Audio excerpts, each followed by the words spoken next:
Hello guys, welcome back to my YouTube channel education quest में आपका स्वागत है EQ में।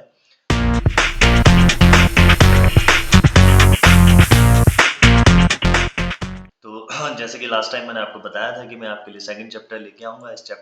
इस मैक्रो इकोनॉमिक्स की पूरी प्लेलिस्ट आपके लिए बनाऊंगा। तो ये मेरा सेकंड चैप्टर है। अगर हम बात करें सेकंड चैप्टर की, तो इसमें सब basic concept of macro economics. तो इसमें से एक इंपॉर्टेंट टॉपिक आपके पास एक बहुत इंपॉर्टेंट टॉपिक है जिसे हम कहते हैं सर्कुलर फ्लो ऑफ इनकम, जो कि एग्जाम में बार बार पूछा जाता है, CBSE एग्जाम में। तो मुझे लगता है बहुत इंपॉर्टेंट टॉपिक है, इसे आप बहुत अच्छे से पढ़िएगा और आपके दिमाग में ये आराम से बैठ जाएगा, ये मेरा वादा है, बिल्कुल आप देखिएगा। तो पहले हम बात करते हैं types of goods in the economic. हमारे इकोनॉमी में कितने टाइप के गुड्स होते हैं, ठीक है। तो पहले हम देखते हैं फाइनल गुड्स, जो कि मैंने आपको पिक्चर भी दिखाई है कि यहाँ पे फाइनल गुड्स है। अगर देखो, मैंने कार की पिक्चर आपको दी है। फाइनल गुड्स मतलब इसमें हमें कोई भी वैल्यू ऐड नहीं करनी है, ठीक है। दूसरा टाइप हमारे पास होता है इंटरमीडिएट गुड्स। इंटरमीडिएट गुड्स जैसे कि बचपन में हम क्लास 6, 7, 8 में पढ़ते थे, रॉ मटेरियल, तो उसे हम बेसिकली इंटरमीडिएट गुड्स कह सकते हैं। तीसरा जो हमारे इकोनॉमिक्स के पॉइंट ऑफ व्यू से गुड्स देखे जाते हैं, उसे हम कहते हैं कंज्यूमर गुड्स। कंज्यूमर और इसे कंजप्शन गुड भी कहते हैं। सो कंजप्शन गुड्स और कंज्यूमर गुड्स वो गुड्स होते हैं जो कि हम डेली लाइफ में, अपनी डेली लाइफ में यूज करते हैं, तो उसे हम कहते हैं कंज्यूमर कंजप्शन गुड्स। और लास्ट में है हमारा कैपिटल गुड्स। कैपिटल गुड्स अगर जो हम कंपेयर करें तो बेसिकली हम इसे मशीनरी भी कह सकते हैं, जो कि हमारे फर्म में या इंडस्ट्रीज में कोई भी मशीनरी है जो कि प्रोडक्शन में काम आती है, तो उसे हम कहते हैं आपका कैपिटल गुड्स। अब एक एक करके इनके बारे में पढ़ते हैं। तो पहले हमारे पास है final goods. Final goods, these goods are ready to use for the final user, it also cross the boundary line of production. देखिए, जब भी आपको इसकी डेफिनेशन लिखनी होगी तो आप बेसिकली ये सारे गुड्स जो ह्यूमन की वांट्स को तो सेटिस्फाई करते हैं, ये आपको पता ही है, चाहे डायरेक्टली हो चाहे इनडायरेक्टली हो। बट हमें अगर इस वाले टॉपिक की डेफिनेशन हमें लिखनी पड़ी, फाइनल गुड्स की लिखनी पड़ी, तो सबसे अच्छी लाइन इसके लिए बहुत अच्छी लाइन है, it is crossed the boundary line, these goods have crossed the boundary line of production. कहीं ना कहीं आप लिख सकते हो बाउंड्री लाइन ऑफ प्रोडक्शन का मतलब ये है कि एक ये लाइन है प्रोडक्शन की, इससे पहले जो गुड्स होंगे वो इंटरमीडिएट गुड्स होंगे, इसके बाद जो गुड्स होंगे वो आपके कौन से गुड्स होंगे, वो आपके गुड्स होंगे फाइनल गुड्स। तो इसीलिए बाउंड्री लाइन को हमने दिखाया है कि it's a type of boundary line of production है। इससे पहले वाले जो गुड्स होते हैं वो इंटरमीडिएट होते हैं, इसके बाद वाले जो गुड्स होते हैं मतलब इनमें कोई भी वैल्यू अब ऐड नहीं होना है, कुछ भी चीज़ हमें इसमें ऐड नहीं करनी है। और इसमें जो इंटरमीडिएट गुड्स है इसमें तो हमें कुछ ना कुछ ऐड करना पड़ेगा, तभी जाके क्या बनेगा आपका सिंपल, आपका ये गुड्स इंटरमीडिएट बनेगा। ओके,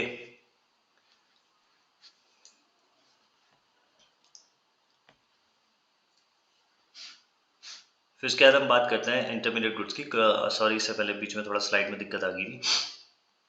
मैंने आपको बताया था फाइनल गुड्स वो गुड्स होते हैं जो कि जिन्होंने already boundary line of production को क्रॉस कर लिया है।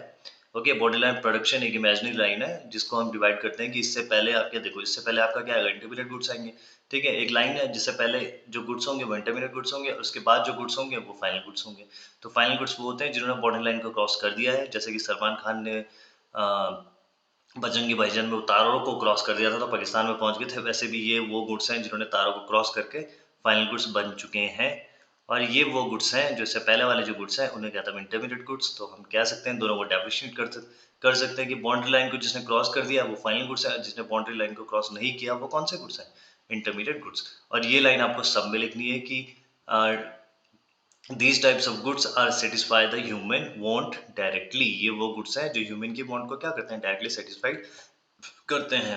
ओके, सेकेंड है intermediate goods, the goods which are within the goods which are within the boundary line of production, जो भाई बाउंड्री लाइन ऑफ प्रोडक्शन में है अभी। जैसे कि फॉर एग्जांपल हो गया वुड से हम क्या बनाते हैं, डेस्क चेयर टेबल हम सब वुड से बनाते हैं। और फिर उसके बाद हम देख रहे हैं कि कोल हमें पास कोल दे रखा है, तो कोल भी कहीं ना कहीं किसी चीज़ में यूज़ होता है। जैसे वुड आपको टेबल को बनाने में यूज़ होता है, डेस्क को बनाने में यूज़ होता है। और अगर फाइनल गुड्स के हम एग्जांपल देखें तो कार मैंने यहाँ पे दी है, वुड यहाँ पे दिया है।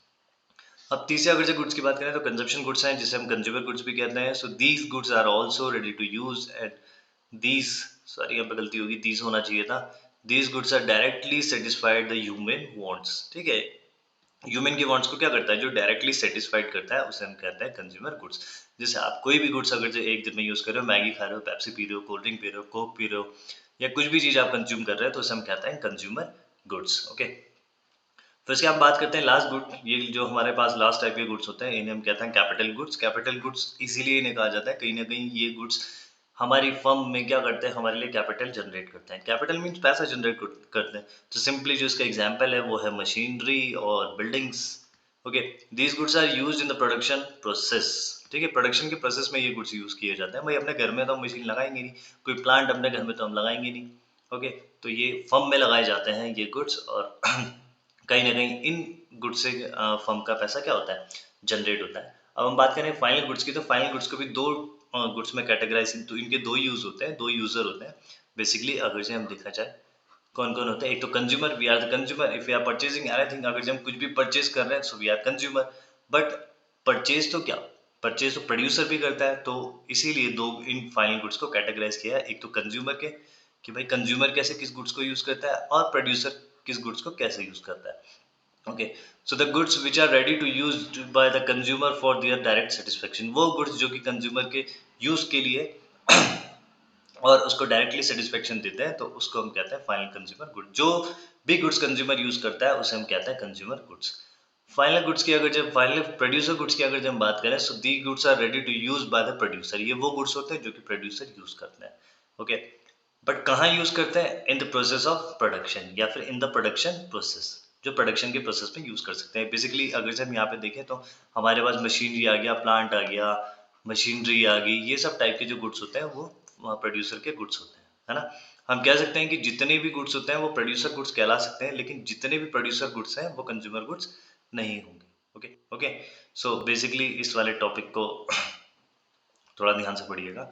अब कंज्यूमर गुड्स की अगर से हम बात करें तो कंज्यूमर गुड्स में भी तीन पार्ट्स में डिवाइड, फोर पार्ट्स में डिवाइड किया गया। पहला जो हमारा ड्यूरेबल गुड्स, दूसरा है सेमी ड्यूरेबल, थर्ड है नॉन ड्यूरेबल, फोर्थ है सर्विसेज। अगर जो ड्यूरेबल गुड्स की हम बात करें तो ड्यूरेबल गुड्स वो गुड्स होते हैं जो कि लाइफ टाइम क्या we can say more then 5 साल जो हमारे पास चलते हैं। जैसे आपके पास घर में क्या क्या चीज़ें जो 5 साल से ज़्यादा चलती है, जैसे आपका लैपटॉप हो गया, आपके स्कूटी होगी तो आपका स्कूटी हो गया। फिर अगर जब बात करें आपके पास कार होगी तो कार, इन सब के जो टाइम पीरियड है, लाइफ स्पैन है, वो कितना है, मोर देन 5 ईयर। तो जिस भी गुड्स का, जिन जो भी गुड्स होते हैं जो कि 5 साल से ज़्यादा चलते हैं उन्हें हम कहते हैं ड्यूरेबल गुड्स। कि साथी चल मेरे साथी, है ना, वो वाला। सेमी ड्यूरेबल गुड्स कहते हैं कि इनका जो लाइफ टाइम का जो पीरियड होता है वो रहता है केवल 1 साल। अब 1 साल के लिए जैसे हम कोई भी शॉपिंग करते हैं, शॉपिंग करने के लिए हम कपड़े, शॉपिंग में हम कपड़े खरीदते हैं, तो उनका टाइम पीरियड कितना रहता है, 6 महीने, 1 साल, फिर 1 साल बाद उन्हें चेंज करना ही पड़ता है। अब आगे स्कूल के बच्चे तो आजकल देखे ही हमने कि 4-4, 5-5 महीने में ही शूज़ और ये अपना टाई वगैरह, बेल्ट वगैरह, या फिर जो भी स्कूल की चीज़ें होती है, जो भी ड्रेस होती है, पैंट वगैरह, सब क्या 6 महीने में, 3 महीने में, 2 महीने में खराब कर देते हैं। तो वो गुड्स जिनकी लाइफ टाइम होती है 1 साल की, उन्हें हम कहते हैं सेमी ड्यूरेबल गुड्स। फिर क्या आता है नॉन ड्यूरेबल गुड्स। ये वो गुड्स होते हैं जो कि हम इंस्टेंट यूज़ करते हैं, जैसे कि अभी हमने खरीदा और अभी खा लिया। जैसे बात करें हम हॉट डॉग, मैगी वगैरह ये सब लेते हैं, अभी लिया और अभी जाके खा लिया। फिर इसमें मैंने कोई एग्जांपल दिया, जैसे कि इंस्टेंट भी लिखा है मैंने, वो गुड जो हम इंस्टेंटली यूज़ करते हैं। लाइक फ्रूट्स, फ्रूट्स आप लेते हो इंस्टेंटली यूज करते हो सकता है आज नहीं खाओ, कल खाओ, कल नहीं खाओ, परसों खाओ, लेकिन होता इंस्टेंट ही है। 1 साल तक तो रखोगे नहीं कोई फ्रूट्स। मिल्क की बात करते हैं तो मिल्क भी, जैसे उसकी चाय बना ली, या फिर मिल्क का क्या किया आपने, डायरेक्टली रात को दूध पी लिया सोने से पहले, है ना। तो बेसिकली वो जो इंस्टेंटली आप गुड्स को यूज करते हैं उन्हें हम कहते हैं नॉन ड्यूरेबल गुड्स। ओके, फिर अब बात करते हैं सर्विसेज की। तो सर्विसेज भी एक बहुत बड़ा गुड्स का एक पार्ट है। सर्विसेज आप देखते हो, यूट्यूब चैनल आप देख रहे हो, ठीक है, अभी मेरा आप यूट्यूब चैनल देख रहे हो कहीं ना कहीं, तो ये भी मैं आपको सर्विस प्रोवाइड कर रहा हूँ। या फिर आप किसी डॉक्टर से प्रिस्क्रिप्शन ले रहे हो तो डॉक्टर भी आपको सर्विस प्रोवाइड कर रहा है ना। और अगर जो आप किसी लॉयर की एडवाइस ले रहे हो तो लॉयर भी आपको सर्विस प्रोवाइड कर रहा है। कहीं ना कहीं आप किसी चार्टेड अकाउंटेंट की हेल्प ले रहे हो अपने काम में, तो वो भी आपकी सर्विसेज प्रोवाइड कर रहा है ना। बेसिकली आपके बीच में कोई एक्सचेंज तो होगा नहीं, एक्सचेंज होगा पैसों का एक्सचेंज होगा, लेकिन गुड्स का तो कोई एक्सचेंज हुआ नहीं ना, केवल सर्विसेज का एक्सचेंज होगा। वो आपको अपनी एडवाइस दे सकता है, डॉक्टर आपको अपनी प्रिस्क्रिप्शन दे सकता है, टीचर आपको अपनी नॉलेज दे सकता है ना। तो बेसिकली वो चीज़ें जो आपको दिखाई नहीं देती है, लेकिन कहीं ना कहीं वो भी गुड्स के तौर पे आपके काम आ रही हैं, तो उन चीज़ों को हम कहते हैं सर्विसेज।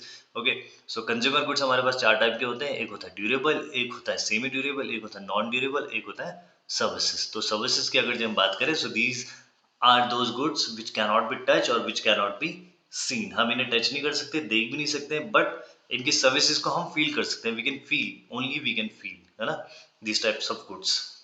नेक्स्ट स्लाइड में हम चलते हैं। तो नेक्स्ट स्लाइड में हमारे पास एक छोटा सा टॉपिक है इन्वेस्टमेंट के बारे में, बताया कि इन्वेस्टमेंट होता क्या है। Basically investment is the process of capital formation by a firm addition to the stock. ये कह रहा है कि भाई इन्वेस्टमेंट होता क्या है, कि इन्वेस्टमेंट एक ऐसा प्रोसेस है जिससे कैपिटल जनरेट होती है फर्म की। ठीक है, अगर जो आप कोई फर्म ओनर हो या कहीं किसी दुकान के ओनर हो बेसिकली, तो आप कैपिटल गुड क्यों खरीदोगे, इसलिए खरीदोगे ताकि आपकी दुकान में पैसे और आ सकें, या फिर आपकी अगर जो कोई इंडस्ट्री है तो आप क्या और पैसा कमा सको, है ना। मान के चलो आपके पास 5 मशीन है, आपकी कंपनी में 5 मशीन है, तो आप 6 मशीन क्यों खरीदोगे, 6वीं मशीन क्यों खरीदोगे, इसलिए खरीदोगे ताकि आप और पैसा कमा पाओ।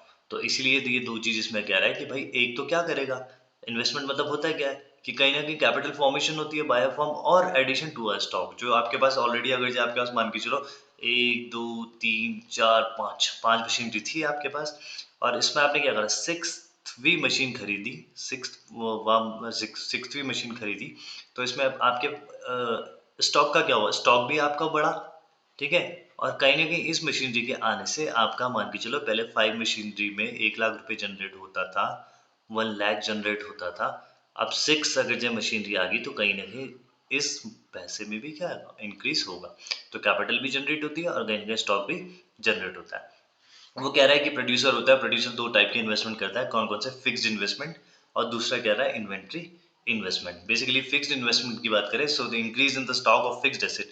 अगर जो प्रोड्यूसर अपना पैसा प्लांट और मशीनरी पे लगा रहा है, फिक्स्ड एसेट खरीदने में लगा रहा है, ठीक है, कोई भी मशीन खरीदने में लगा रहा है, तो उसे हम कहते हैं आपका फिक्स्ड इन्वेस्टमेंट, ठीक है। इन्वेंट्री इन्वेस्टमेंट की बात करें तो इन्वेंट्री इन्वेस्टमेंट मतलब होता है कि अगर प्रोड्यूसर अपना पैसा कहाँ लगा रहा है, फिनिश गुड में लगा रहा है, या फिर सेमी फिनिश गुड में लगा रहा है, या फिर रॉ मटेरियल में लगा रहा है, इन सब चीजों में अपना पैसा लगा रहा है, तो उसे हम कहते हैं इन्वेंट्री इन्वेस्टमेंट, ओके। प्रोड्यूसर ऐसा तो नहीं है ना कि केवल फाइनल गुड्स पे ही अपना पैसा लगाएगा भाई, जो अगर प्रोड्यूसर है तो प्रोड्यूसर को रॉ मटेरियल भी खरीदना पड़ेगा, सेमी फिनिश गुड भी अपने पास रखने पड़ेंगे, फिनिश भी रखने पड़ेंगे। तो जब इन सब चीजों पे प्रोड्यूसर पैसा लगाता है तो उसे हम कहते हैं इन्वेंट्री इन्वेस्टमेंट। और अगर केवल आपको एसेट खरीदने में आपका इन्वेस्ट प्रोड्यूसर पैसा लगाता है तो उसे हम कहते हैं फिक्स्ड इन्वेस्टमेंट। आगे चल के देखते हैं, हमारे पास एक और कॉन्सेप्ट है जिसे हम कहते हैं ग्रॉस और नेट इन्वेस्टमेंट। क्या होता है ग्रॉस इन्वेस्टमेंट और क्या होता है नेट इन्वेस्टमेंट, ओके। पहले हम ग्रॉस और नेट के बारे में जानते हैं कि ग्रॉस मतलब होता क्या है और नेट मतलब क्या होता है, ठीक है। मान के चलो आप एक वर्कर हो कंपनी में, ठीक है, कंपनी ने आपको बोला है कि हम आपको सैलरी देंगे, मान के चलो इन्होंने कहा है आपको, हम आपको 50,000 देंगे पर मंथ, ओके। सो 50,000 के हिसाब से आपका जो पैकेज बना साल का वो बना 6 लाख। तो कंपनी ने आपके ऑफर लेटर में दे दिया कि you will get 6 lakh package in year per annum, okay. अब कंपनी ने आपको ये तो बता दिया कि 6 लाख आपको मिलेगा, लेकिन आपको नेट सैलरी इन हैंड कितनी मिलेगी, ओके। 50 तो मिलेगी नहीं, बिकॉज कंपनी अब आपका हाउस प्रोवाइड कर रही है, कंपनी बोल रही है कि मैम रहने के लिए आपको घर भी देंगे, ठीक है।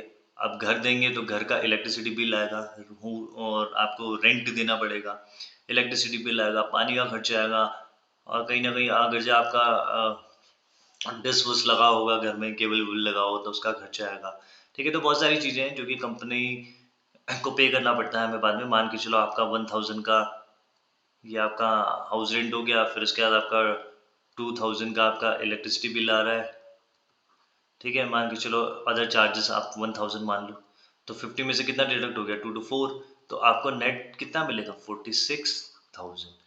तो नेट अमाउंट की अगर हम बात करें तो नेट मतलब होता है कि ग्रॉस से जब हम क्या करें, सारे एक्सपेंस को अपना क्या कर दें, डिडक्ट करने के बाद हमारे पास जो भी अमाउंट बचता है उसे हम कहते हैं नेट अमाउंट, ओके।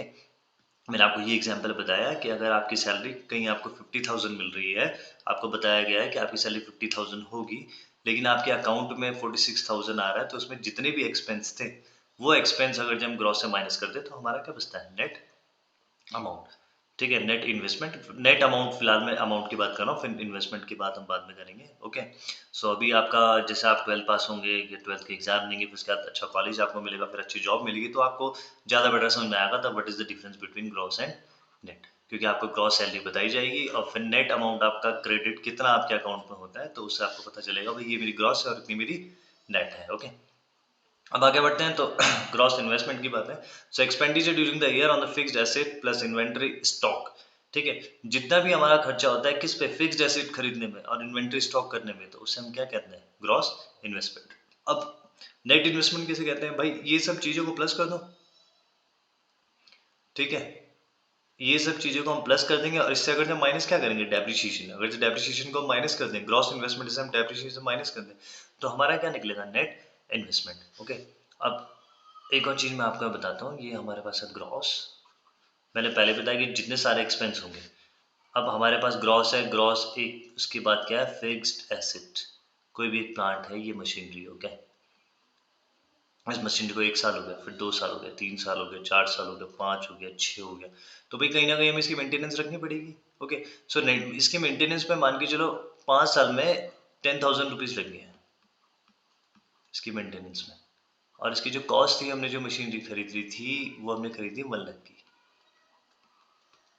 ठीक है। तो 10,000 अब हमें क्या करना पड़ेगा, जब हम इस मशीनरी को बाई चांस सेल करेंगे तो 10,000 हमें क्या करना पड़ेगा, वो करना पड़ेगा इसकी, क्योंकि 6 साल इसे यूज करते करते वो हो गया है।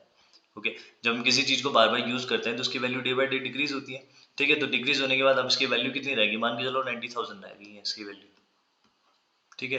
तो अगर हम बात करें ग्रॉस में से, अगर हम उसकी वैल्यू जितनी डिक्रीज हुई है, मतलब जितना उस साल पे, जितना उस चीज को हमने यूज किया है, उसकी वैल्यू को अगर हम घटा दें, हम पहुंच जाते हैं नेट पे। ओके, तो ये आपको याद रखना है, सिंपली सी बात है, अगर जब ग्रॉस से आप माइनस करते हो डेप्रीशिएशन, तो आप कहाँ पे पहुंचोगे, नेट पे। ये आप याद रखना, क्योंकि नेशनल इनकम आगे पढ़ने वाले हैं, नेशनल इनकम, तो कहीं ना कहीं इसमें भी आपके ये काम आएगा। ओके, ग्रॉस से जब डेप्रीशिएशन माइनस करते हैं तो हम पहुंचते हैं नेट पे। अभी बहुत सारे कॉन्सेप्ट ऐसे आगे आने वाले होंगे जिसमें आपको ग्रॉस से माइनस नेट पे पहुंचना है। ओके, तो उसमें माइनस प्लस डेप्रीशिएशन करना है। एक छोटा सा कॉन्सेप्ट डेप्रिसिएशन हमारे पास आता है। डेप्रिसिएशन मतलब होता है क्या, basically loss in the value of fixed asset, कोई भी फिक्स्ड एसेट है उसकी वैल्यू में अगर से लॉस आता है, वो आप सबको पता है, आजकल सभी के पास स्कूटी है, अपनी गाड़ी है, हर एक बाइक है, तो आप अगर आज स्कूटी लेके आ रहे हो 1,40,000 समथिंग अब स्कूटी हो गई है, एक्सेस 125 cc 135 के अराउंड पड़ती है, तो अगर आज आप स्कूटी ले रहे हो, अगर उसे 1 महीने बाद सेल करोगे तो वो 1,40,000 में नहीं जाएगी, कहीं ना कहीं उसमें क्या, उसकी वैल्यू में रिडक्शन आ जाएगा, जबकि आपकी वो एक्सीडेंटल गाड़ी नहीं होगी, आपने उसमें एक स्क्रैच भी नहीं मारा हो, कुछ भी नहीं मारा हो, लेकिन फिर भी जब उसे आप सेल करोगे तो कहीं ना कहीं उसकी वैल्यू ऑटोमेटिकली कम हो जाएगी। तो इसी प्रोसेस को हम कहते हैं डेप्रीशिएशन। इसमें एक मैंने बहुत इंपॉर्टेंट चीज़ बताई है, जब आपके न्यूमेरिकल में बहुत काम आने वाला है ये, अनदर नेम, अनदर नेम्स इसके क्या है, रिप्लेसमेंट ऑफ कॉस्ट, ठीक है, and consumption of fixed capital. तो ये दोनों नाम इसके बहुत इंपॉर्टेंट है, जो कि कभी कभी न्यूमेरिकल में आपको क्या डेप्रिसिएशन ना देके रिप्लेसमेंट ऑफ फिक्स कॉस्ट देता है, और कहीं ना कहीं ये देता है कि कंजप्शन ऑफ फिक्स्ड कैपिटल। तो याद रखना है भाई, डेप्रिसिएशन से भी बचने के लिए एक फंड बनाया जाता है जिसे हम कहते हैं डेप्रिसिएशन रिजर्व फंड। ओके, जैसे फिक्स्ड एसेट के लिए भी एक फंड बनाया जाता है, क्या बनाया जाता है, फिक्स्ड एसेट को मेंटेन करने के लिए क्या बनाया जाता है, कुछ पता है आपको। जैसे कोई भी आपके पास स्कूटी है, उसकी वैल्यू डिक्रीज ना हो तो उसके लिए क्या कराया जाता है, इंश्योरेंस। इंश्योरेंस किया जाता है ना, आपने कराया होगा अपनी गाड़ी का, अगर जो नई गाड़ी ली है तो उसका कंपनी से होता ही है, 1 साल के लिए उसमें इंश्योरेंस फ्री मिलता है, शायद 5 साल का भी हो गया तो जैसे गाड़ी के लिए इंश्योरेंस कराया जाता है, वैसे डेप्रिसिएशन के लिए डेप्रिसिएशन फंड कराया जाता है। तो ये बड़ी बड़ी कंपनीज कराती है, ये आम आदमी तो कोई कराता नहीं है ना, तो बड़ी बड़ी कंपनीज कराती है। तो डेप्रिसिएशन समझ में आ गया आपको। ओके, अब बढ़ते हैं आगे। आगे बढ़ने के बाद एक एक नंबर के बहुत बार क्वेश्चन पूछे गए हैं इसमें कि स्टॉक और फ्लो होता क्या है। देखो सिंपली सी बात है, ज़्यादा इसमें डीपली लेना नहीं है कि स्टॉक मतलब होता है क्या। कोई भी चीज़ अगर आप अभी मेजर करके बता सको तो उसे हम कहते हैं स्टॉक, ठीक है। कुछ भी चीज़, जैसे मैंने बोला आपकी जेब में कितना पैसा है, आपने हाथ डाला, निकाला और देखा 10,000, ठीक है, तो उसे हम कहते हैं स्टॉक, ठीक है। और एक बात इसमें ये, किसी भी चीज़ में पर्टिकुलर डेट मेंशन हो, जैसे कि लिखा 1 अप्रैल या 1 मई या 21 मार्च, या कोई भी डेट, पर्टिकुलर डेट मेंशन हो, तो उसे भी हम स्टॉक कॉन्सेप्ट में लेंगे, ठीक है। सिंपल सी बात है, ठीक है, समझे। फिर मैं एक बार दोबारा बताता हूँ कि स्टॉक वेरिएबल्स मतलब होता क्या है। स्टॉक मतलब होता है कोई भी चीज़ जो कि आप अभी बता सको, at a particular point of time पे भी उसका आंसर दे सको आप। ऐसे नहीं कि मैं कल बताऊंगा, परसों बताऊंगा, या 1 वीक बाद बताऊंगा, या 1 वीक बाद हम बता सकते हैं, ऐसा नहीं। जो आप अभी बता सको, भाई आपके अकाउंट में कितना बैंक बैलेंस है, खोला गूगल पे चेक किया, फोन पे, पेटीएम या फिर SBI कुछ भी चेक किया, तो अभी आप बता सकते हो कि भाई मेरे अकाउंट में 50 लाख है, 25 लाख है, या 50,000 है ना, जितना भी आपके अकाउंट में बैलेंस है, जो आप अभी चेक करके बता सको, उसे हम कहते हैं स्टॉक कॉन्सेप्ट। अब बात करते हैं फ्लो की। ये भी इसको बिल्कुल बिल्कुल इसका अपोजिट होगा, है ना। फ्लो मतलब होता है, ये वो वेरिएबल होता है जिसमें टाइम लगता है, टाइम कैसे लगता है? आप बोलेंगे भाई पॉपुलेशन कितनी थी दिसंबर में, ठीक है। अब दिसंबर में कितनी, दिसंबर को 1 दिसंबर को, 2 दिसंबर को, 3 दिसंबर को, कितनी भाई? 1 महीने की पॉपुलेशन काउंट करने के लिए हमें टाइम लगेगा, है ना। कोई भी अगर से पूछे कि भाई एक हफ्ते की कमाई कितनी है, आपकी एक हफ्ते की कमाई कितनी है, तो फिर उसमें भी टाइम लगेगा देखने में ना। मतलब मेरी नहीं, नॉट मेरी, फॉर्म की अगर जो एक हफ्ते की कमाई पूछी जाए तो कितनी है, तो इसमें भी टाइम टेकिंग है ना। पूरा एक हफ्ता पहले बीतेगा तब जाके पता लगेगा हमें, ऐसा तो नहीं बता सकते, ठीक है। तो कोई भी चीज अगर जो टाइम टेकिंग हो या फिर over a period of time measure की जा सके तो उसे हम कहते हैं फ्लो कॉन्सेप्ट, ओके। और कोई चीज अभी अगर आप बता रहे हो कि अभी अभी आपको बताना है कि भाई अभी इसका आंसर आप बता सकते हो, तो उसे हम कहते हैं स्टॉक कॉन्सेप्ट। स्टॉक कॉन्सेप्ट में मेरी बात आप याद रखना कि अगर डेट मेंशन हो तो वो चाहे कितना लंबा भी स्टेटमेंट हो आपके पास, ऐसे लिखा हो population of India in 2023 was इतना इतना, but now on 1st May 2024 the population of India will be, है ना, इतनी है। तो इसमें अगर से डेट मेंशन है, so you have to write stock, okay. बिना सोचे समझे आंख बंद करके यू कैन टेक स्टॉक, और you have to write stock whatever you want to write, okay, stock. और मतलब जैसा भी आपके पास कॉन्सेप्ट आएगा उसके अकॉर्डिंग आपको देखना है, बट डेट मेंशन हो तो स्टॉक लिखना है। और अगर से मान के चलो डेट ना मेंशन हो, ऐसा मेंशन हो जैसे कि मैंने एग्जांपल में मेंशन किया aggregate demand of peoples on December, भाई दिसंबर क्या मतलब कितना दिसंबर, ठीक है। तो इसमें आपको लिखना है फ्लो कॉन्सेप्ट। अब आइए देखते हैं कुछ ऐसे मैंने आर द फॉलोइंग स्टॉक और फ्लो वेरिएबल्स आपको बताना है। देखो इन्वेस्टमेंट, भाई कितना इन्वेस्टमेंट, क्या इन्वेस्टमेंट, ठीक है, कुछ हमें पता ही नहीं है। तो इन्वेस्टमेंट हम बात कर लेते हैं फ्लो का, कि ये कौन सा कॉन्सेप्ट हुआ, ये हुआ आपका फ्लो का कॉन्सेप्ट। तो मैं इसमें लिख देता हूँ या फ्लो। मॉनेटरी एक्सपेंडिचर, कब, कहाँ, किसको, किसने, ये भी। 100 रुपीज नोट, ठीक है भाई, एक अब देख के बता सकते हो 100 का नोट है, तो इसे हम कहते हैं स्टॉक का कॉन्सेप्ट, ओके। अब फैमिली कंजप्शन ऑफ शुगर, भाई कितना कंज्यूम हुआ। अब मैं अपने घर की बात बताऊं तो मेरे घर में भी अलग अलग कंजप्शन होता है शुगर का। तो वी कांट से कि भाई 10 किलो लेगा या 15 किलो लेगा। समटाइम मेहमान आ जाते हैं तो कोई 5 दिन के लिए कोई मेहमान आ गया तो 20 किलो भी हो जाता है, 25 किलो भी हो जाता है। तो इसीलिए कहीं ना कहीं से हम कहते हैं फ्लो का कॉन्सेप्ट। टाइम टेकिंग है, सीधा सिंपल सी बात है। सर्विस ऑफ अ ट्यूटर, भाई ये भी आप मान के चलो फ्लो का कॉन्सेप्ट है ना। प्रोडक्शन ऑफ सीमेंट, कितनी तारीख को, अगर जो डेट गिवन हो तो इसे हम कह सकते हैं स्टॉक, पर डेट गिवन नहीं है तो इसलिए इसे हम क्या कहेंगे, flow. The machinery of sugar mill, बिल्कुल the machinery of sugar mill, एक शुगर मिल में कितनी मशीनरी है गिन के अभी बता सकते हो, 1 2 3 4 5 6 7 8 9 10। तो टाइम टेकिंग नहीं है तो इसलिए क्या है, स्टॉक का कॉन्सेप्ट, ओके। जिस चीज को अभी हम मेजर करके बता सकते हैं वो स्टॉक होता है, जिस चीज को मेजर हम करके नहीं बता सकते हैं वो होता है फ्लो का कॉन्सेप्ट। अब देखो ये सबसे इंपॉर्टेंट है हमारे पास, क्योंकि सर्कुलर फ्लो आपके पास आने वाला है, तो उससे पहले हमें ये बताना चाहिए कि हमारे इकोनॉमी में कितने सेक्टर होते हैं। भाई हमारी जो इकोनॉमी होती है वो चलती है 4 सेक्टर से, ठीक है। इन 4 सेक्टर के अलावा हमारे पास कोई भी ऐसा हमारी इकोनॉमी को चलाने के लिए कोई अदर इक्विपमेंट नहीं है, इक्विपमेंट कह सकते हैं, ठीक है। सबसे पहले हम बात करते हैं हाउस होल्ड सेक्टर की। तो household sector, we are the household sector, है ना। भाई हम लोग हैं तभी हमारी इकोनॉमी चलती है, क्योंकि हम लोग पैसा खर्च करते हैं, है ना। अब दूसरा जो हमारे पास सेक्टर है वो प्रोड्यूसिंग सेक्टर है, मतलब फॉर्म, ठीक है। फॉर्म मतलब जैसे कोई भी फॉर्म है, दुकानदार है, इंडस्ट्रीज है, सो इनसे हम क्या लेते हैं, गुड्स लेते हैं, ठीक है। फिर बात करते हैं गवर्नमेंट। भाई गवर्नमेंट का कहीं ना कहीं इंटरफेयर है हमारी इकोनॉमी में। पहले आपको बताया, अगर जब हम बात करें इंडिया 1950 और 1990 तक की अगर जब हम बात करें, तो सबसे बड़ा रोल था गवर्नमेंट का। हमारी जो सबसे बड़ा रोल इंडिया ने दिया था, अपनी गवर्नमेंट को दिया था, ठीक है। तो गवर्नमेंट का बहुत बड़ा रोल है, क्योंकि टैक्सेस गवर्नमेंट ही डिसाइड करती है, कोई प्राइवेट ऑर्गेनाइजेशन तो नहीं करता है कि इतना % टैक्स होगा। फिर बात करते हैं रेस्ट ऑफ द वर्ल्ड। देखो इम्पोर्ट एक्सपोर्ट बहुत ज़रूरी है किसी भी कंट्री को अपना डेवलपमेंट दिखाने के लिए, कि कितना एक्सपोर्ट करती है कितना इम्पोर्ट करती है। बेसिकली एक्सपोर्ट ज़्यादा होना चाहिए और इम्पोर्ट कम होना चाहिए हर एक कंट्री का। बट ये मान के चलो हमारे पास 4 सेक्टर होते हैं एक इकोनॉमी को चलाने के लिए, बट हमारे सिलेबस में केवल 2 सेक्टर इकोनॉमी है। हमें केवल 2 सेक्टर के पॉइंट ऑफ व्यू से अपनी इकोनॉमी को पढ़ना है। तो पहला सेक्टर हमारे पास है हाउस होल्ड, और दूसरा सेक्टर है हमारे पास प्रोड्यूसिंग सेक्टर, यानी हम इसे फर्म भी कहते हैं। तो कभी कभार सर्कुलर फ्लो में हम फर्म भी लिख सकते हैं, तो उसमें टेंशन लेने की जरूरत नहीं है। बाकी गवर्नमेंट भी बहुत इंपॉर्टेंट सेक्टर है, बट हमारे इस वाले सिलेबस में इसे क्या रखा नहीं गया है। तो कहीं आप कॉलेज में फर्स्ट ईयर सेकंड ईयर में पढ़ सकते हो कि भाई गवर्नमेंट सेक्टर और rest of the world sector कैसे हमारे लिए इंपॉर्टेंट है, ओके। बट इस वाले में हमें पढ़ना है केवल 2 सेक्टर के बारे में, एक है हाउस होल्ड और दूसरा है आपका फर्म यानी प्रोड्यूसिंग सेक्टर। तो ये देखें, ये सर्कुलर फ्लो बहुत इजी है, और बहुत इजी के साथ साथ ये एग्जाम में भी बहुत बार पूछा जा चुका है। आप कोई सा भी सैम्पल पेपर उठा के देख लें तो कहीं ना कहीं आपको सर्कुलर फ्लो ऑफ इनकम मिल जाएगा 3-4 नंबर में।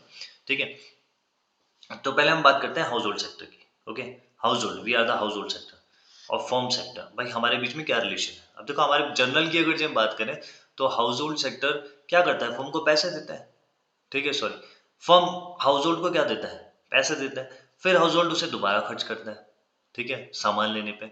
फिर सामान लेने पे तो फिर फर्म उन्हें क्या देगा? सामान देगा। ठीक है, सामान देने के बाद तो कहीं ना कहीं ये हमारी एक साइकिल चलती रहती है ना।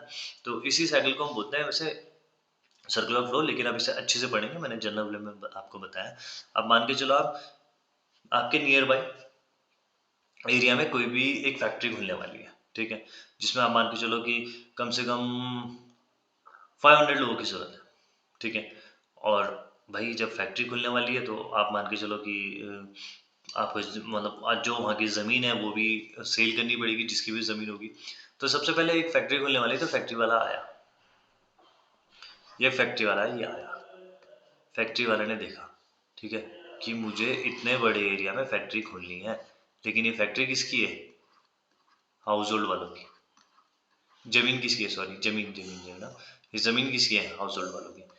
तो अब ये आया, इसने बोला कि भाई मुझे यहाँ पे एक फैक्ट्री स्टैब्लिश करनी है।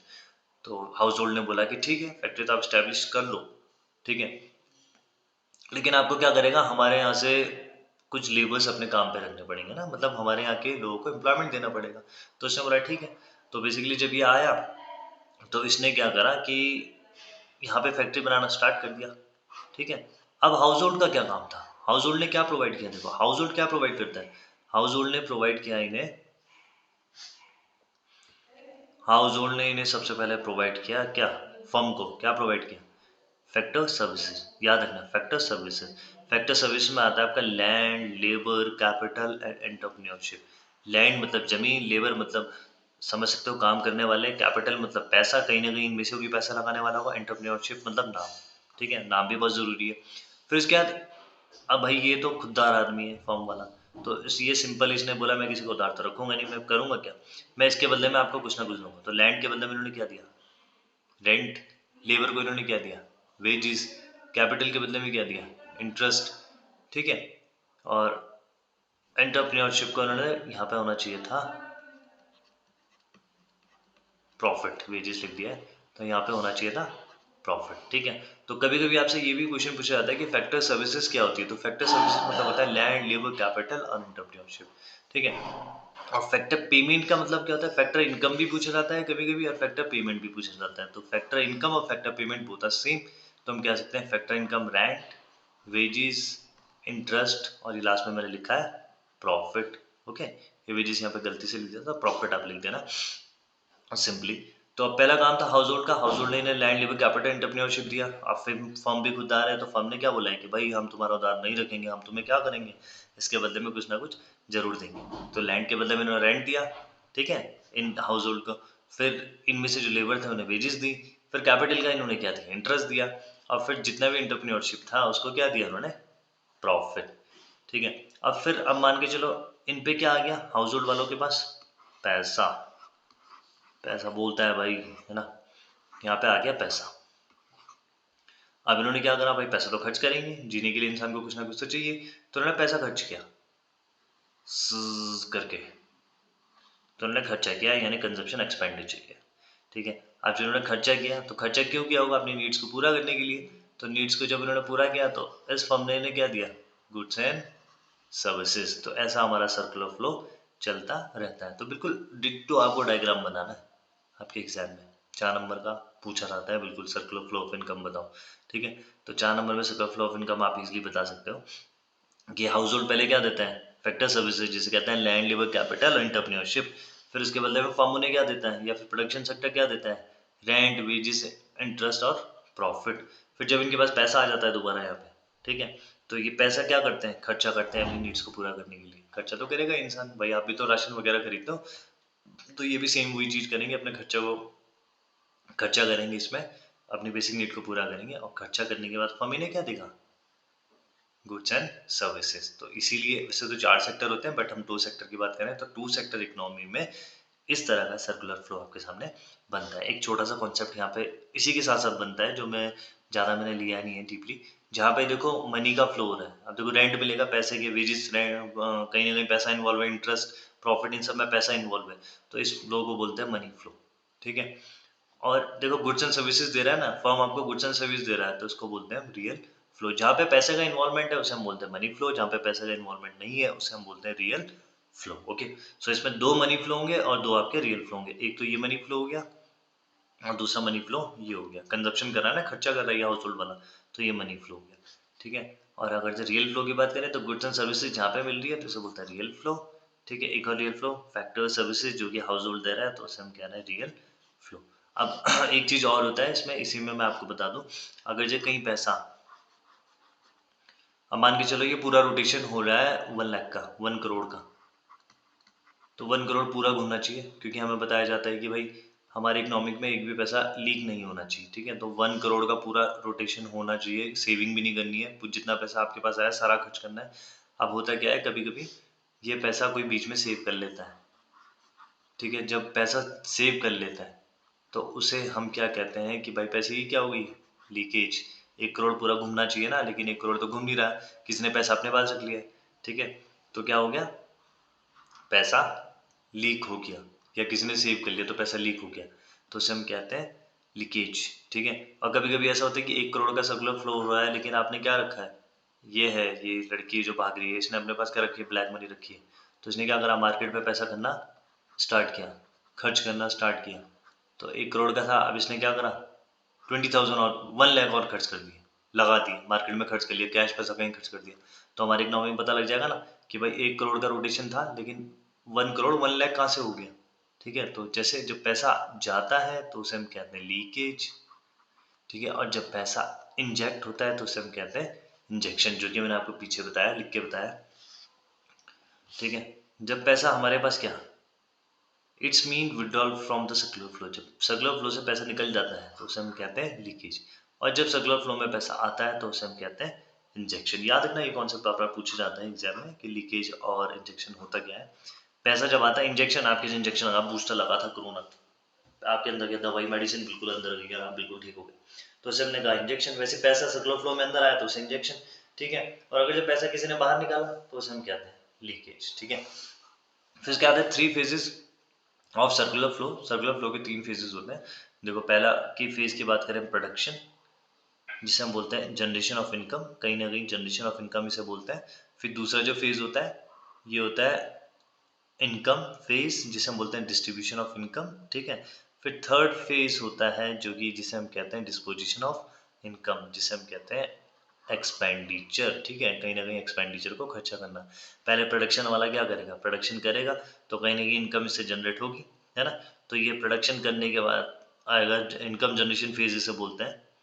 फिर यहाँ पे इनकम होगी तो इनकम को क्या करेगा, डिस्ट्रीब्यूट करेगा, फिर डिस्ट्रीब्यूट करने के बाद क्या करेगा, खर्चा करेगा। खर्चा फिर किस पे करेगा, प्रोडक्शन पे। फिर प्रोडक्शन से क्या होगा, इनकम होगी। फिर इनकम से क्या होगा, खर्चा होगा। फिर खर्चे से क्या होगा, प्रोडक्शन, प्रोडक्शन से इनकम, और इनकम से एक्सपेंडिचर। तो भाई ये कहीं ना कहीं एक बात आप मान के चलो, अगर जो आपकी सैलरी 1 लाख है, 1 लाख में से आप 70,000 खर्च कर रहे हो मंथली। ठीक है। तो ये 70,000 किसी न किसी की इनकम तो है मेरे भाई, है ना। किसी न किसी की इनकम तो होगी ये 70,000। अब ये मान के चलो इसमें से आपने 10,000 का राशन लिया, तो राशन वाले की इनकम होगी। ठीक है। फिर आपने क्या करा, इसमें से 10,000 आपने किसी उधार लिया था, उसको वापस करा तो उसकी इनकम होगी, उसकी इनकम आ गई है। ठीक है। फिर उसके बाद आप मान के चलो 10-20 हो गया, 30,000 आपने कुछ एक टीवी ले लिया, स्मार्ट टीवी, तो ये टीवी वाले की इनकम होगी, है ना। 30,000 आपने उसको दिया तो इनकम होगी, तो 30, 40, 50 हो गया। और 20,000 आपने क्या किया, बैंक में डाल दिया या फिर एफडी करा दी कहीं ना कहीं बैंक में, तो ये बैंक की इनकम होगी, है ना। बैंक की भी तो इनकम होती है भाई, जो हम पैसा जमा करते हैं वो बैंक की इनकम है। बट ये डिफरेंट है कि बैंक, डिफरेंस है कि बैंक आपको क्या देता है, उस इनकम के बदले थोड़ा और पैसा देता है। ठीक है। तो कहीं ना कहीं आज का हमारा टॉपिक यहीं तक था। अब नेक्स्ट टॉपिक मैं आपके पास लेके आऊँगा जिसमें हम बात करेंगे नेशनल इनकम की। नेशनल इनकम में हमारे पास, आपको पता है, थोड़ा थोड़ा बेसिकली मैं आपको बता दूं, 3 फॉर्मूले हमारे पास होता है। पहला होता है इनकम मेथड, दूसरा होता है वैल्यू एडेड मेथड और तीसरा होता है एक्सपेंडिचर मेथड। ठीक है, तो उसमें भी मैं आपको बहुत इजी तरीके से समझाने की कोशिश करूंगा। बहुत इजी तरीके से आपको एक एक न्यूमेरिकल आ जाएगा। आपको टेंशन लेने की कोई भी जरूरत नहीं है कि बोर्ड में हमारे पास क्या आएगा, कैसा आएगा, क्यों आएगा, कब आएगा।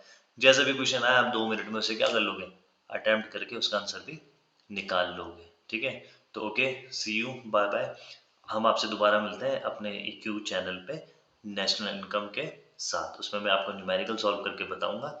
ओके, अगर जो मेरा वीडियो आपको पसंद आया हो तो मेरी वीडियो को लाइक, शेयर और सब्सक्राइब जरूर कीजिएगा। थोड़ा मसूरी में ज़्यादा ठंड है ना, इसलिए आवाज़ भी बहुत हैवी सी हो रही है, मोटी सी आवाज़ हो रही है। ठीक है, ओके, सी यू, मिलते हैं फिर, गुड नाइट।